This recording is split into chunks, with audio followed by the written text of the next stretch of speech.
Hello once again. This is 17th video on strategic management, and in previous two videos I covered few concepts on strategic implementation, and this is the third video on strategic implementation where I'll be talking about innovation, designing organization for innovation and innovation environments, and also types of innovation environment.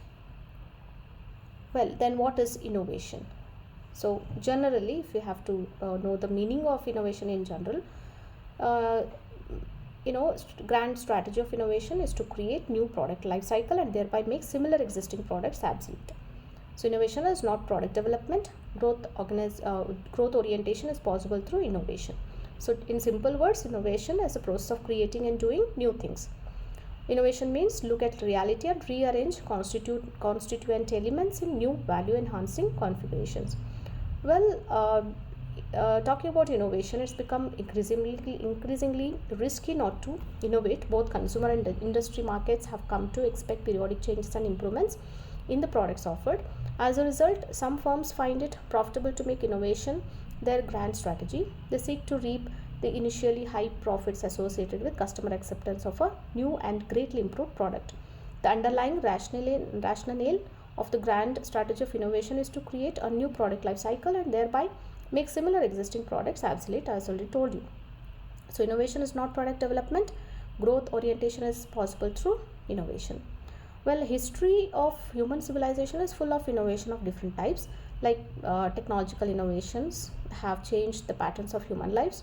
In the present globalized and competitive environment in which customers' aspirations are increasing day by day, every forward looking company is trying to satisfy its customers' needs in innovative ways. So innovation is a process of creating and doing new things. Incremental innovations force organization in continuously improving their products and service and keep abreast or ahead of competition. So in managing innovations, there are two types of strategic issues involved, that is innovation generation and innovation diffusion. What is innovation generation? As I said, two types of strategic issues involved are innovation generation, innovation diffusion. Innovation generation incremental in radical, functional, technical, whereas diffusion spreading new idea from its resource of invention or creation of its ultimate user or adopter. So innovation means to look at reality and rearrange the constituent elements in new value enhancing configurations. Talking about the steps to create innovative environment.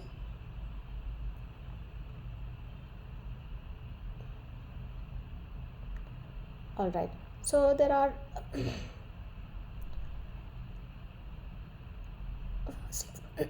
there are 6 steps in creating an innovative environment. First, to create anything, it should first be it should be a role model. So you should ask yourself powerful questions, engage in creative thinking, and use tools and exercise to get people out of the box. This is the very first step. First, you need to act as putting yourself in that situation and thinking about the situation and thinking out of the box, and then dish out recognition. It means recognizing the right thing, including when mistakes move you to another level.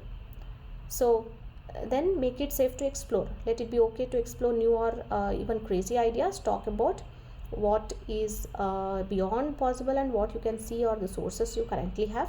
Then you have to provide time and resource. Give people the time and space to be innovative, and they will come up with better ideas. So provide spaces, technology or outside resource for people to innovate.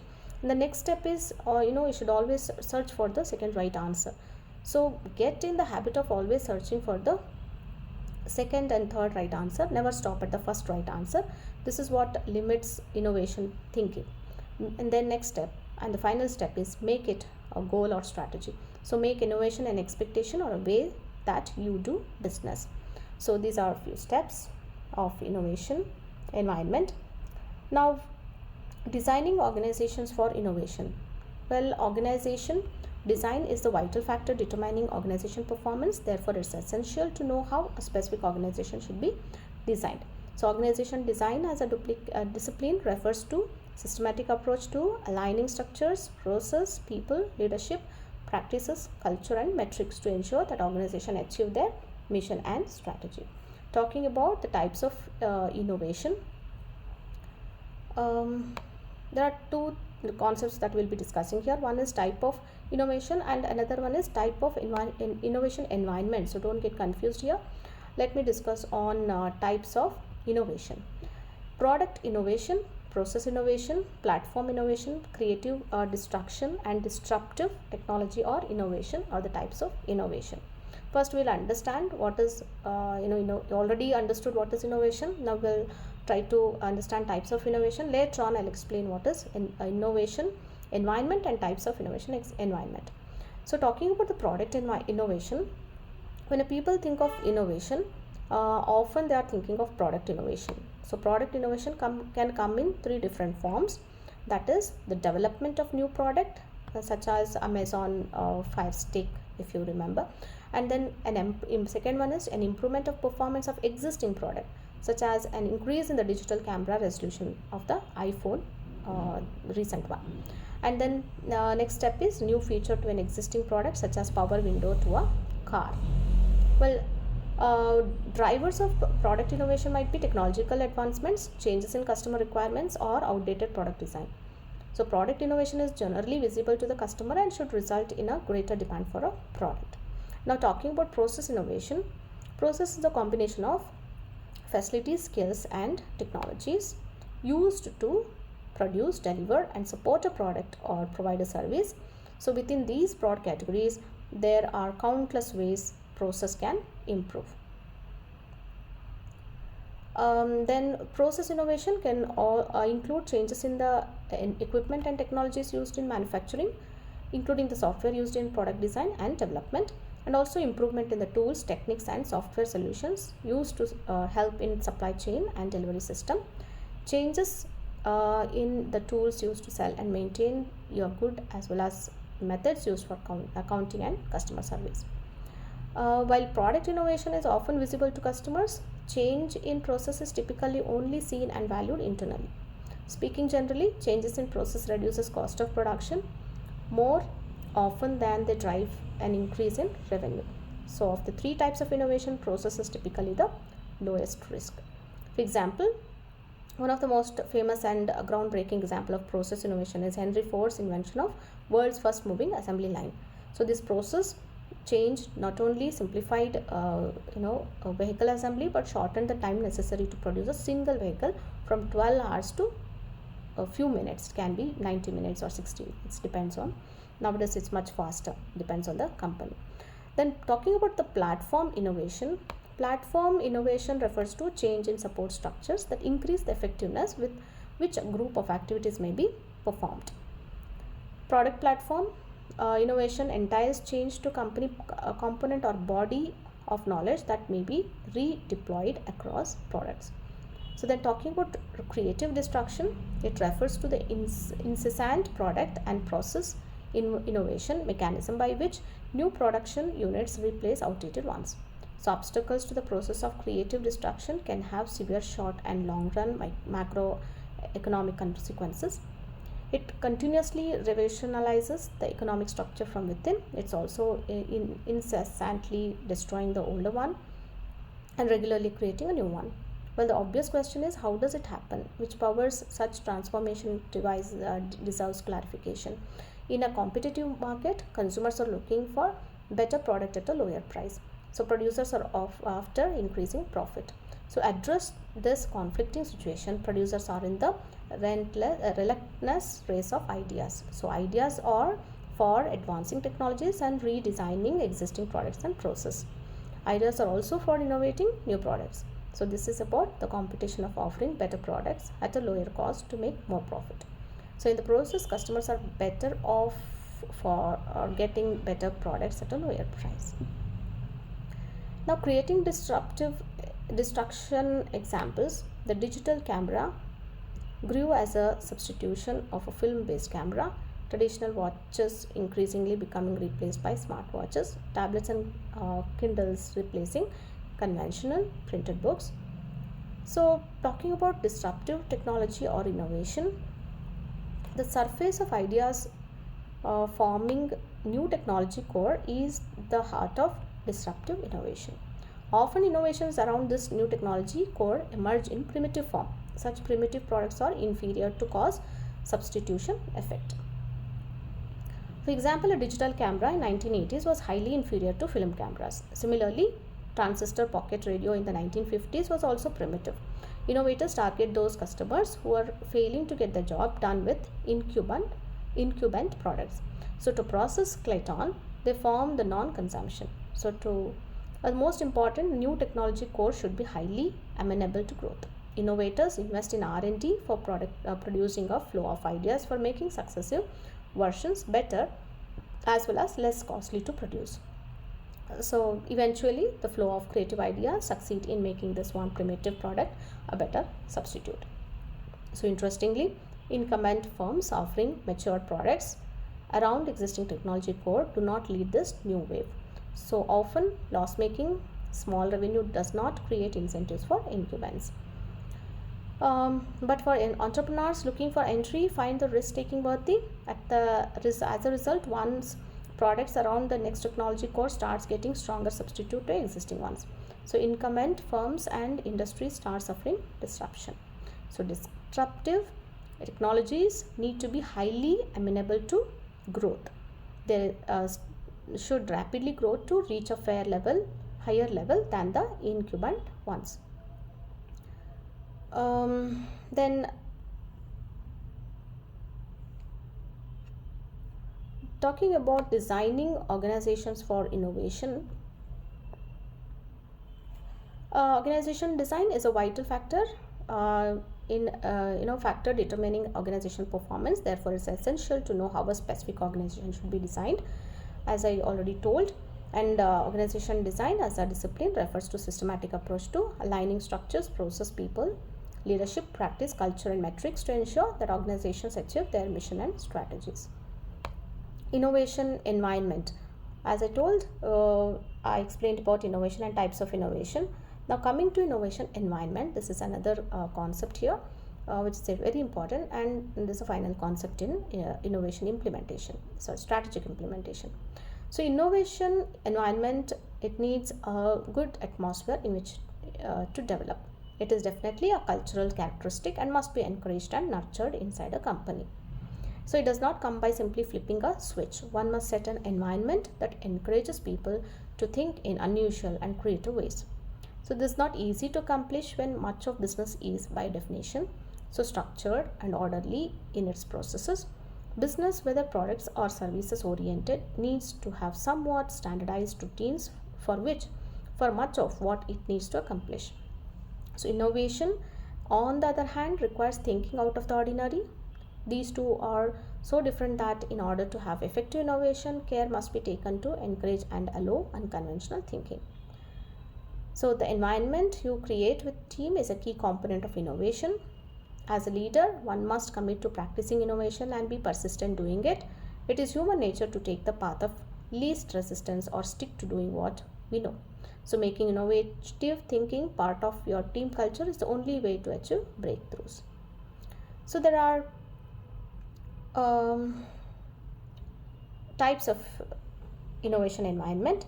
So it includes institutional innovation.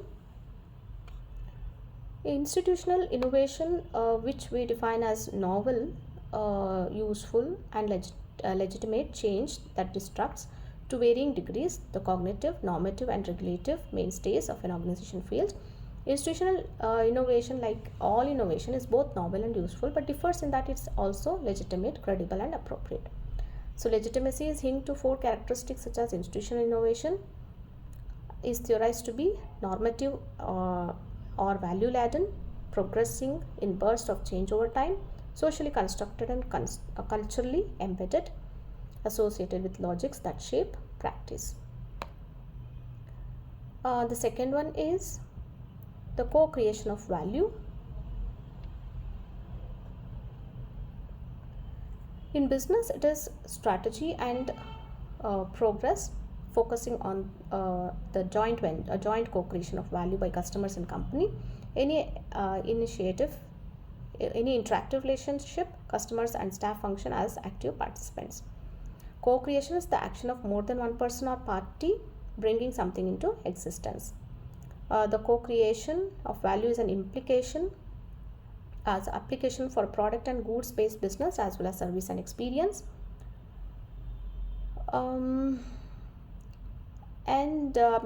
Marketing helps facilitate this mutual creation and enjoyment of value. Business has moved away from the traditional model of customers purchasing goods or services. Now customers can engage in dialogue with suppliers during each stage of product design and product delivery.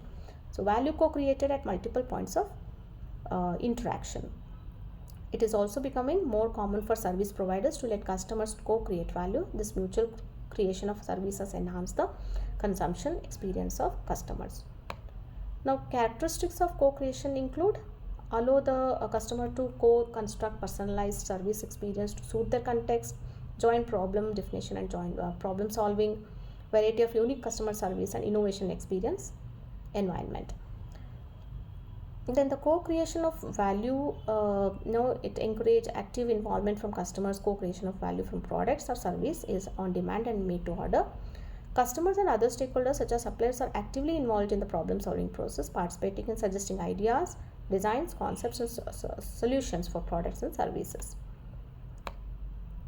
Now talking about the third type, that is open innovation, is a business management model for innovation that promotes collaboration with people and organizations outside the company. In this sense, open innovation challenge are a true cultural break from the company silo mentality and secrecy traditional associated with corporate R&D culture.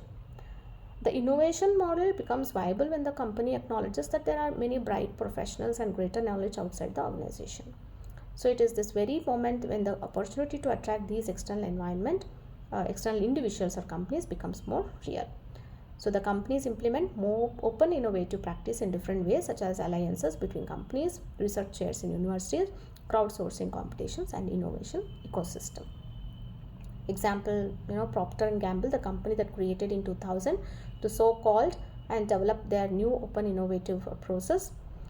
P&G's ultimate goal was to continue growing by $2 billion annually while keeping steady R&D investment. Procter managed to have up to 50% of its innovation coming from outside, and consequently its R&D productivity increased by 60%. So that's a very good example to understand open innovation. Now next